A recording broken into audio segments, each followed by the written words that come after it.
Hi everyone, welcome back to the channel. I'm down at the storage yard, which can only mean one thing. That's right, it's a Sunday tinkering video, and I've got quite a few things to share with you today. Now, a short while ago, I did do a video on the fact that I was having trouble cooling my fridge down. Well, I have an update for you, and that is in this video. Also, we're going to be tackling the replacement of the breakaway cable and show you how to do that, and recommend which one that you could probably use that's a lot more safer. And we're going to be tackling a little issue that I've had inside the wardrobe and a couple of other little bits as well. But first of all, why have I got cotton buds in my hand? Let's take a look at the video. So this tip is the fridge, and it's the seal around the freezer in particular, because generally the seal around the freezer compartment is white and it can get mucky, and also it stains over a period of time. And if you don't vent it out properly after you've used it, then you're going to get mold as well. So I'm going to show you a little tip today and show you how we can get rid of that. Now, this tip came from my Aunt Carol. So thanks, Auntie Carol. So for this fridge tip, we're going to need some cotton buds. We're going to need a little pot or container. I've cut the bottom off a water bottle. I thought that would be ideal for this, what we need. So if you've got one lying around, just cut the top off and make a little pot. We're going to require some HG bathroom mold spray. Now, there are plenty on the market, but mine, myself and my aunt and uncle, you swear by this stuff. Now, always read the label. It's very important. Now, we're going to be using a little bit of that, and we're also going to require a clean cloth, and I've brought some warm water, and we're going to use that as well. So I'm going to put the warm water in the bowl.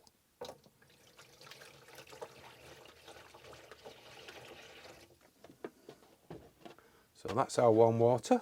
In goes our cloth. And then what we're going to do, we're going to take the cap off this, but very careful, because it can stain this. And we're just going to put, not a massive amount, but a small amount in the bottom of this little cup. Put the cap back on that so we don't spill it. Like so. So let's show you what we do. Now, as I've shown you in previous videos, we use the cork method to keep this open. Once it's dry, you can actually close it up. But what we're going to do now is we're going to remove the cork, and we're going to take a look at the seal that we've got on here. Now, ours is not too bad really, but if it's really bad, this little method is going to work. What you do is you take your cotton bud and you put it in the solution and you just rub it on like this.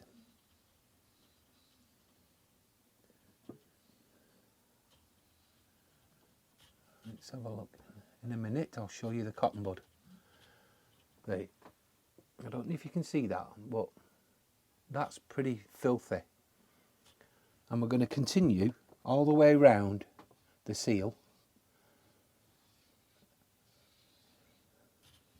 until we've completed it all.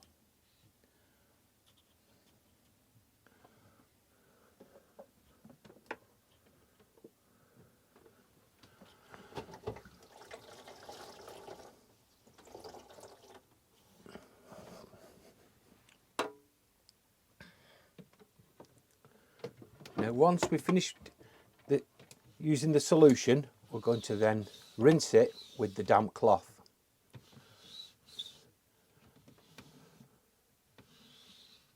And that brings that up looking like new, that seal. Really impressed. Now, because it's wet, we're going to put the cork back in and allow that to dry off. But that is my tip for sorting out the mold or discoloration with the seal on your freezer. So the next thing we're going to do is we're going to do the breakaway cable. I'm going to replace it. Mine's looking a bit worse for wear, and underneath it's got a kink. Now, it's due a service soon, so I like to go around anyway and check everything just to make sure I know that everything's more or less shipshape, ready for the service. I know that might sound weird, but you don't want any nasty surprises or extra bills for things like something simple like this. They're only between £6 and £8, and you can do it yourself very easily. I'll show you how. First of all, I'm going to show you a couple of different designs that you can get, and then you can make your own mind up, but I know which one I like. Let's have a look at them now.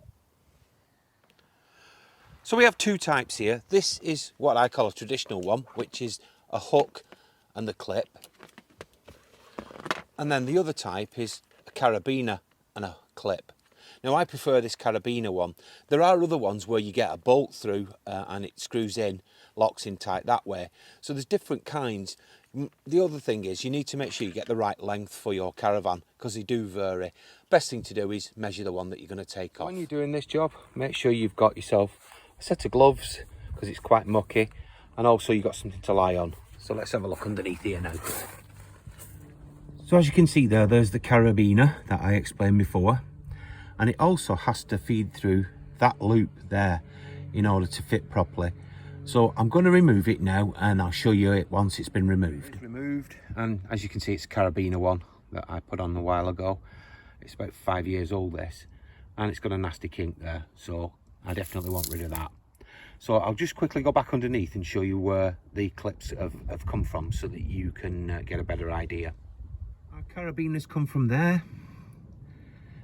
and we fed it through there. So what we're going to do basically is do that in reverse. It's very simple. I shall do that, and I'll show you what it looks like when I've finished. So there we have it. It's all nice and attached, it's secure, and it's not going anywhere, and I've tightened that up as tight as I can. And it's fed through that loop there. Now check with yours, because yours might have more than one loop, or it just might have a hook that it fits through. Each caravan can be different, but generally the Alco ones roughly look like this. So once the new one's fitted, what I like to do is wrap it round here like so, and then just clip it on.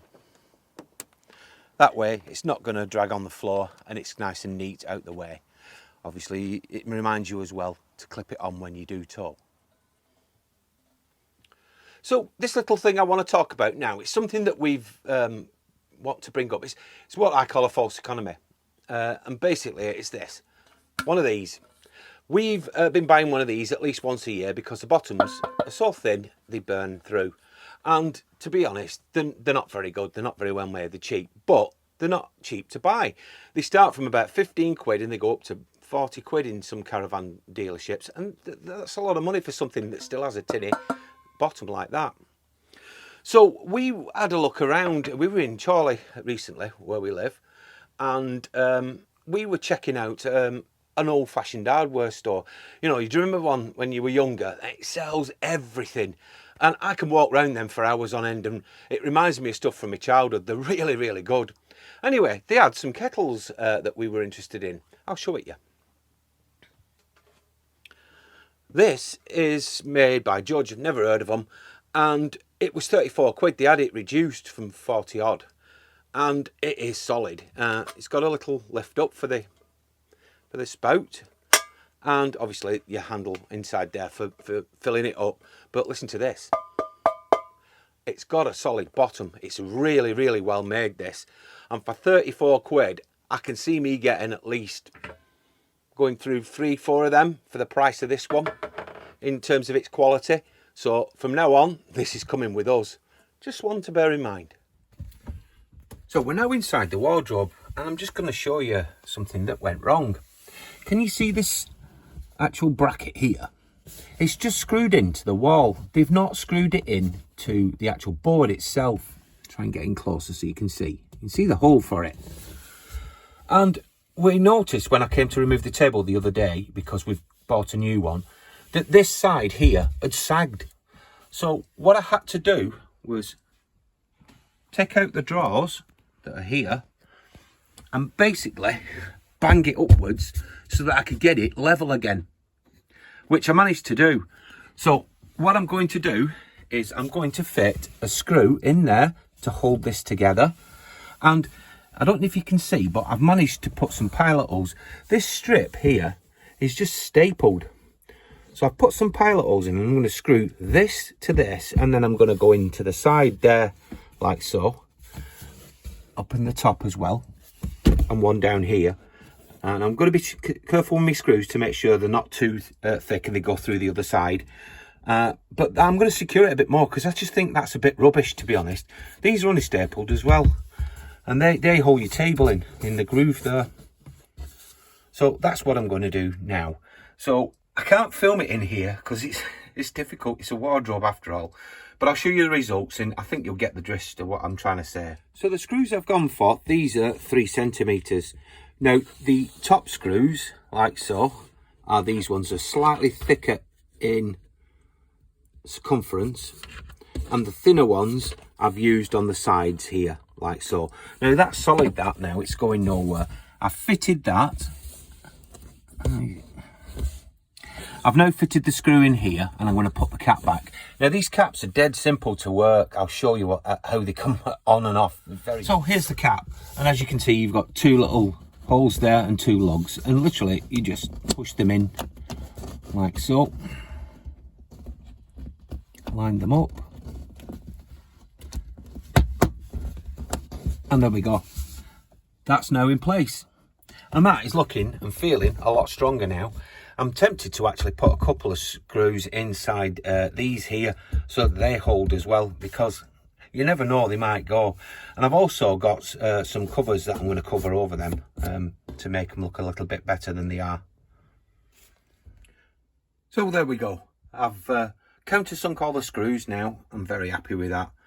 Yes, they don't match very well. Nearest I could get in my kit, but it still looks better than burr screws, and it's a lot stronger as well. So I'm just going to sweep up with my little brush, and then I'll get the hoover out and I'll vacuum it all out, make sure it's all nice and clean, ready for when we go away. So in a week or two's time, we're going to be going away on our holidays to Spain. And we've decided between us that we're going to remove the carpets because it's going to be scorchio when we get there. Now, when we've removed the carpets, obviously there's a lot of fluff and bits and bats underneath that need to be cleaned. Now, we have 2 options from vacuum cleaners. We've one built into the Caravan, which I'll leave a link to below. And also we've got a battery powered one as well. Now today, because I don't have my generator, we're on the battery one. Now this one's okay, but it's not as efficient as the one that's built in because the motor's not as powerful. So what I tend to do is take myself a detail brush like this, and I use it in the crevices, I'll show you in a moment, to get all the muck out and then vacuuming it up with the battery powered vacuum cleaner. And this works really well. Now you don't need a detail brush, you need a nice soft clean paintbrush will do. Just buy yourself a cheap one from a shop and just use it for this task and other tasks that I can show you with this. And it does work. So let's show you what I mean. So underneath the cupboard areas, you do tend to get quite a lot of muck. And I just find our battery operated one just doesn't work as efficiently as the built-in one. Now, as you can see there, we've brought out a lot of muck from underneath the cupboards and round the beds around there. So I'll keep going round here now until I've got it all up. Now, once I've got it into a nice neat pile, I just suck it up.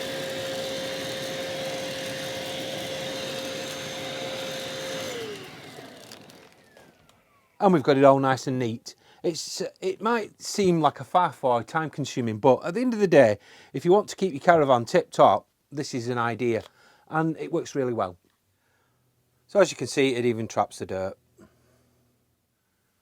So another handy place to use the brush is here with your blinds. Now, somebody asked me a while back, how would you clean these? And the simple answer is just what I'm doing now. There's no product on the market you can use really that I'm aware of to clean these blinds. Now if you've got mould on them, I'm afraid you're stuck with the mould because I just haven't found anything that I can use to actually get rid of it. So that's how I look after mine. Now you might have a product that you know about that you've used and it's been effective and it's not damaged them after you've used it. If you have, please leave a comment in the comment section below. I'd love to know what it is. And of course you can use it for your fly screens as well.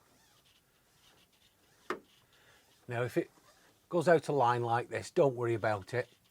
All you need to do is actually slowly close it and then pull it back. It'll bring it all back into line like so. So if you've been watching the channel for a while, you know that we had an issue with the fridge getting too hot, and I fitted a Dometic fan kit which didn't work. That has since been removed and I've fitted another one. I'm trying something different, and rather than trying to cool it, I'm trying to extract the hot air. So I've gone for this. It's the Titan fan, and I fitted it and I actually filmed it. And then there was a comment put on on the Dometic one saying that I didn't cover it in depth enough. And the reason why is the gap between here, it's a solid firewall, and it's about 5 inches in depth. And then you've got all the components for the fridge. So it's very hard to film anything in detail when it's so compact and tight like that. Now, the one thing that has been a bit of an issue with this new one is I can't fit the remote control into the Caravan itself. It has to remain inside here. Just take a look at this bit of mobile phone footage, you'll see what I mean. Unfortunately for now, it's going to have to live until I come up with a better solution. But it's a bit messy and I'm not really happy with the results really. But it was very simple to set up. Now, as you can see there, it's in automatic mode. If I press it into manual,